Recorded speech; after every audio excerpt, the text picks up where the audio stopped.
Leaky गट syndrome होती है।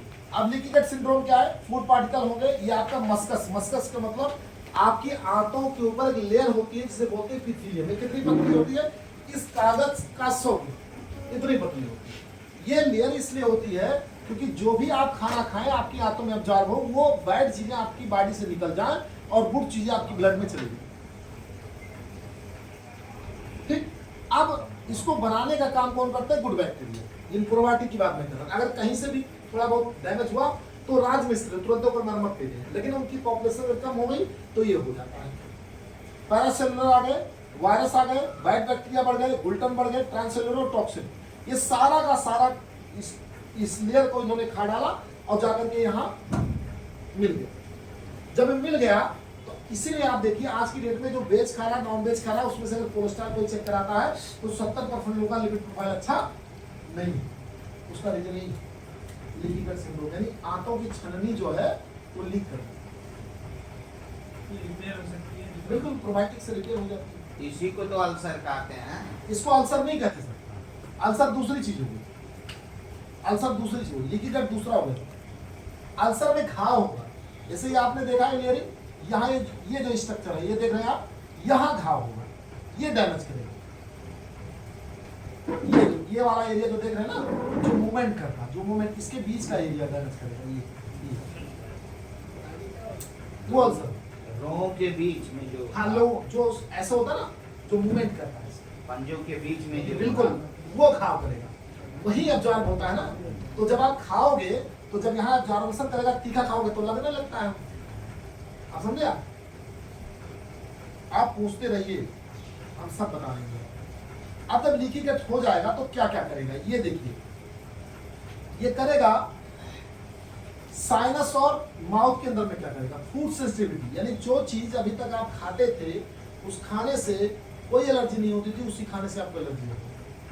आपको आपकी किडनी खराब करेगा, आपके ज्वाइंट को खराब करेगा, आपके हेडेक को खराब करेगा, आपके ब्रेन में डिप्रेशन एंजाइटी लाएगा, आपकी स्किन के अंदर समस्या करेगा, थायराइड करेगा, कोलोन, यानी सब कुछ खराब करेगा।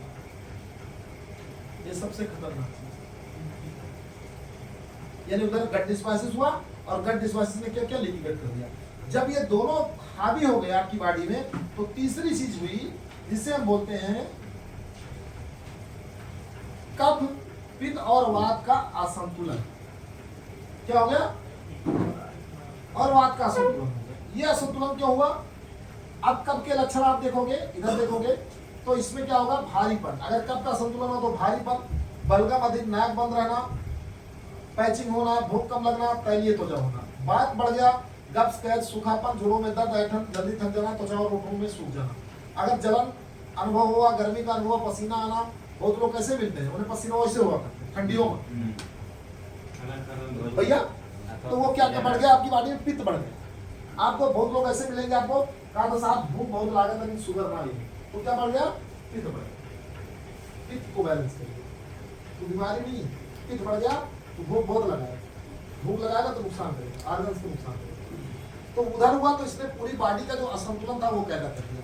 जब असंतुलन पैदा हुआ तो इसने लीवर को डैमेज करना शुरू कर दिया। ये देखिए ऐसे थोड़ी कोई बीमार होता, बहुत लंबी साइंस है, तो पूरा स्ट्रक्चर ही जोड़ दिया।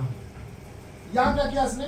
आपने ज्यादा तला भुना खाया, ज्यादा शराब, जैसे डॉक्टर साहब कहीं दारू पियत है तो दारू पिए सबसे पहले लीवर में खराब कर, और दारू से पीने वाला जो लीवर होता है वो लीवर अगर कोलैप्स होना शुरू हुआ तो उसको कोई रोक नहीं सकता। जब तक चला तो तक चला, जैसे बोले ने कहा था 25 साल से पहले तो कुछ भाई तो 26 साल में मरी भैया। जो दारू पिया उठते ना ही देखा ना, ये देख लियो, जहाँ हमारे पास 100 जने सर्वे कर लियो, वो 25 साल तक मस्त रहा, लेकिन 26वें साल जब इन्फेक्शन था तो इम्यूनिटी पूरी कोलैप्स है, तो 10 साल बाद गिरे तो सब क्या है भैया।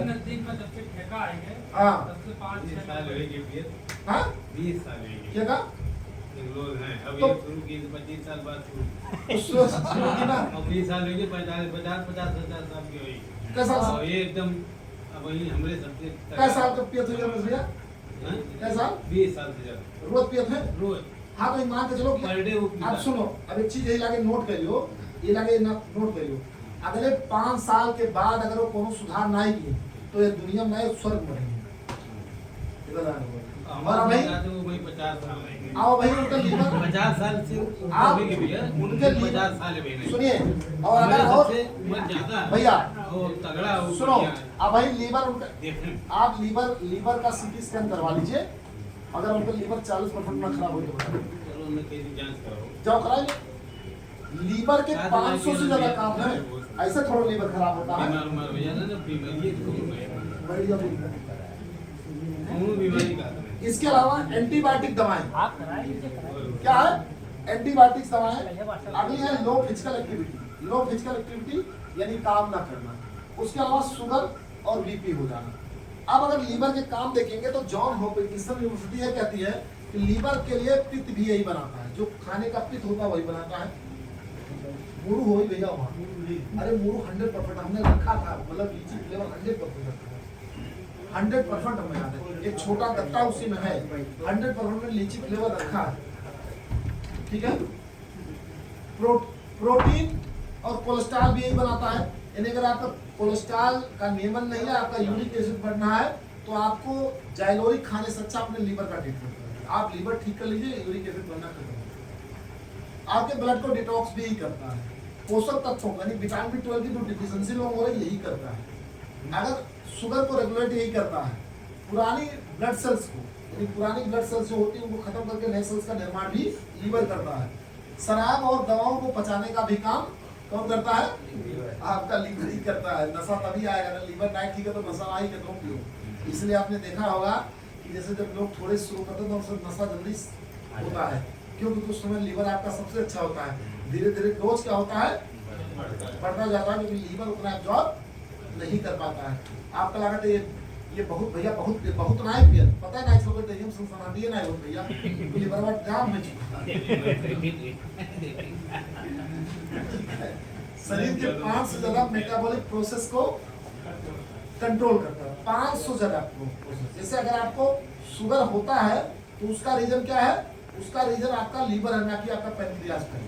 अगर आपका लीवर ठीक है तो शुगर कहीं हो नहीं तो बने, अगर लीवर नहीं ठीक है तो शुगर 100% क्यों नहीं? चाहे रोज डेली कूदा लेके फिरा, जैसे वो लोग कहते हैं मेहनत नहीं करते शुगर ना होती, कब कटवा शुगर दिन भर उधर चलाओ भैया। मेरे मामा जी कह रहे तो भाई ये उतना मेहनत किए कर तो वह बतिया हम बतिया बोल के ना कहता है, हम सब मन एक बात करता है कि इनसे लोग बातों को नहीं समझते। लोग कहा अरे भैया नहीं अरे हम नहीं मेहनत कर पाएंगे। मेहनत करने वाले को से मतलब नहीं, आपका लीवर कितना प्रोसेस करता है शुगर उससे होता है। अगली चीज है जब ये सारी चीजें होंगी तो आपकी बॉडी में एंटीऑक्सीडेशन होना शुरू हो जाएगा। ये सारे ऑर्गन काम नहीं करेंगे तो भोजन जो आप खा रहे हो भोजन आपके लिए सही तरीके से पचेगा नहीं। अब आपकी बॉडी में रोल ऑफ एंटीऑक्सीडेंट जो मैं बता रहा था क्या होता है? न्यूट्रलाइज फ्री रेडिकल, जो फ्री रेडिकल बनते हैं उनको न्यूट्रलाइज करता है। ये केमिकल प्रोडक्ट्स, पेस्टिसाइड और क्लीनिंग प्रोडक्ट जो आप यूज करते हैं उससे ये खराब होता है। इंडस्ट्रियल फूड्स जैसे प्रिजर्वेटिव, अल्टरनेटिव और आर्टिफिशियल कलर, जैसे मैगी खाओ, नूडल्स खाओ, पास्ता खाओ, कोल्ड ड्रिंक पियो, जिसमें भी आर्टिफिशियल कलर मिलाया जाएगा वो नुकसान करेगा। यूवी रेज, अगर बहुत देर धूप में आप निकल रहे हैं वहाँ भी नुकसान करेगा ये। इसलिए आपने कभी देखा होगा जब आप धूप से कभी आइए और नींबू पानी आप पीजिए तो क्या होगा? आपको बड़ा एनर्जी मिलता है। क्यों? कि विटामिन सी होता है, एंटीऑक्सीडेंट है, तुरंत जितने फ्री रेडिकल बने होते हैं उसको न्यूट्रलाइज कर देता है। आगे देखेंगे टोबैको, अल्कोहल, रेडिएशन, मोबाइल जो बहुत ज्यादा चलाते हैं, एंटी रेडिएशन प्रॉपर्टीज भी इसके अंदर में, पॉल्यूशन जो एनवायरमेंटल पॉल्यूशन है, और इम्यून की डिफिशियंसी यानी आपकी इम्यूनिटी अगर वीक है तो भी आएगा। फ्री रेडिकल होता क्या, जैसे मैंने बताया था पेपर में भी, देखिए ये एंटीऑक्सीडेंट होता है। ये आपका सेल है, ये चारों तरफ 2 लेयरिंग है सेल को प्रोटेक्ट करने के। ऐसे नहीं ये ऑर्गन खराब होते भैया, ये ऑर्गन 1.5 सालों के लिए बने हैं, लेकिन आदमी आज 60-50 साल में खत्म कर देते हैं। अब तो मान के चलते आदमी 50 ही जाए तो बहुत है, मान के 50-60 भैया हो जाए तो बहुत। 60 साल का क्यों बता दो मर गए भैया, 60 साल मर गए, हाँ भैया वो मरिया तो पूरे बहना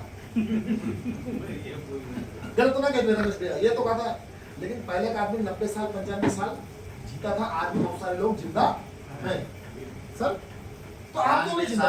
हमारी माँ तब सोच लीजिए, सोच लियो भाई आप भी जी सकते हो। मैं तो कहता हूँ कि अगर आप अपनी डाइट को ठीक रखिए, आप भी तब वही तो पोटेंसी है कि जैसे सप्लीमेंट के रोल को आप नहीं समझते। आप एक एज है जो 60 साल में इस दुनिया को छोड़ के चले जाओगे, 30 साल में शादी है, 30 साल में 32 में 35 में लड़के पैदा होंगे, उन्हें पढ़ाओ लिखाओ, पूरी जिंदगी बर्बाद हुई है। जब आपको कमाने का टाइम आए तो 55 में बीमार हो गए, जितना पैसा आपको खर्च के चला गया, लड़का कर्जन डुबाई दी। लेकिन अगर आप सप्लीमेंट यूज करते हैं और अगर आप 10 साल या 15 साल 20 साल ज्यादा जी गए, मान लो आप 80 जी गए, तो परिवार के लिए कुछ ऐसा छोड़ के जाए, क्योंकि तब तक 60 में आप जिम्मेदारी से मुक्त हो गए, आप परिवार को कुछ कमा के देंगे भाई आप। लेकिन 60 साल में ही हो जाता है भैया, अब तो 60 साल में भैया मेरा गिलास बनिया दे देते हो, बहुत सेवा किया ही पार। अरे हम तो ये कहते हैं भाई बीमारी आती है, लेकिन बीमारी को प्रोडक्शन करने के लिए चीजें बनी है, उसको आप जानिए समझिए, अपने डाइट को चेंज करिए, खाने को चेंज करिए। अब इस साल हमने काला नमक लगाया, हमने 0 पेस्टिसाइड डाला। हमारे यहाँ जब चल के थे अवधेश भैया गए थे, इतना बड़ा बड़ा धान था, हमने चुकंदर पानी देखे क्या आपने देखे होगा, इतना बड़ा चुकंदर रहा, विदाउट किसी केमिकल पैदा किए, है तरीके करो। लेकिन जब इच्छा शक्ति होगी तब करो। हमें लगता है कि नहीं ऐसा नहीं होता, ऐसा बिल्कुल नहीं। हमने कहा ना है, हम 100% रखेंगे, हमें एकदम याद रहा। ठीक, ये डॉक्टर नेल्सन मंडेला अवार्ड मिला जितेंद्र डागर जी को इसी काम के लिए कि लगभग 1 लाख एकड़ से ज्यादा लैंड को इन्होंने ऑर्गेनिक फार्मिंग में दिया। इसी काम, इस मिशन के लिए मिला कि एक आदमी इस दुनिया को बचाने के लिए काम कर रहा है। अगली चीज देखते हैं, जब ऑक्सीडेशन होगा तो क्या होगा। आप देखिए, अगर ऑक्सीडेशन अगर ब्रेन में हो गया तो ट्यूमर होगा, न्यूरोटॉक्सिन्स हो जाएगा, स्ट्रोक, पैरालाइज और पार्किंसन सब होगा। पैरालाइज होने का कारण बीपी बढ़ना नहीं है, पैरालाइज होने का सिर्फ एक कारण है आपकी बॉडी में एंटीऑक्सीडेंट का कम। ब्रेन में ऑक्सीजन नहीं जाएगा, ऑक्सीजन किसके थ्रू हो जाएगा, ब्लड के थ्रू जाएगा। ऑक्सीजन नहीं गया तो आपको काम हो जाएगा। अब इसीलिए आज के 12 साल के बच्चों को भी पैरालाइज होना चाहिए, उसका एक रीजन। ठीक है, अगली चीज क्या है, स्किन में हो गया तो आपको क्या होगा,